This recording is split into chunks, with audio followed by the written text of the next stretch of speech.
Hello, this is Dr. Janet Hall, and I'm actually in Channel 7 TV station at the moment. Thought I'd bring my own little camera, but I can't quite get it right, and there's a lot of light here, so just excuse that and listen, please. So I wanted to talk to you about prostate cancer and how you can cope after surgery. First of all, from the man's point of view, it really does seem as if he's lost his manhood.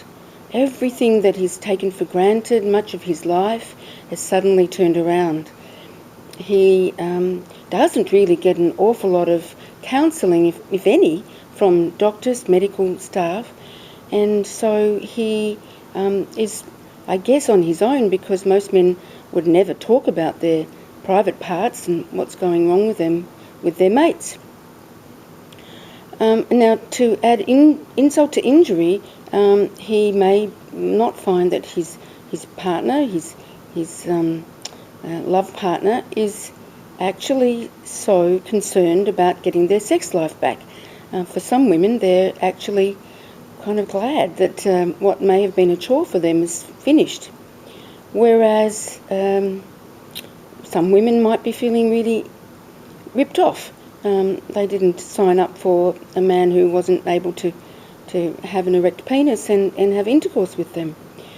So this poor bloke is stuck with his own self-improvement plan, so to speak.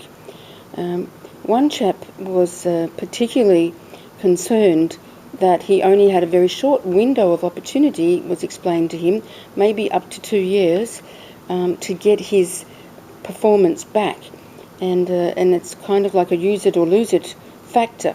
And so he was really keen to be encouraged by his wife, but she'd had a history of painful sex due to thrush and vulvodynia. That's where the ladies' pink bits feel like they have paper cuts, and you can imagine who wants to turn up for painful sex. So the guy resorted to watching pornography, and you can imagine how shocked the wife was when her 14-year-old daughter had to use the dad's printer, and when turning on the computer found this history of pornographic sites, and you know, she was a fairly sweet, innocent 14-year-old and quite distressed. But as the husband said, with his wife being unwilling, what was he to do? And so, you know, he was very, very desperate to practice what I call watch and wanking to the pornography at least 3 times a week. So the sad thing was he'd become so determined that he was forgetting to romance his wife in any way. So our first step plan was for them to reconnect with kissing, soft, gentle kisses, with eyes open sometimes, at least 2 minutes a day. You can find 2 minutes to kiss. And I asked him to touch her every hour in a affectionate way, not in a gropey, sexy way.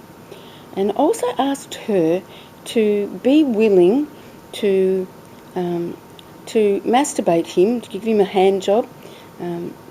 It's funny, isn't it, that we don't have a nice word for that. But to at least give him the chance to really concentrate on his own feelings without having to think about what he was doing, at least twice a week, and for him to initiate some kind of lovemaking which didn't require her to have to endure painful penetration. So, if you are a man who's had a prostate operation and you want to get your erections back, and the doctors say that you should be able to with using some kind of injection, good luck to you. Please enroll your wife, your partner, and if you would like, why don't you get in touch with me and get some counselling, some coaching at jan@drjanethall.com.au, or come to my website and send me an email that way.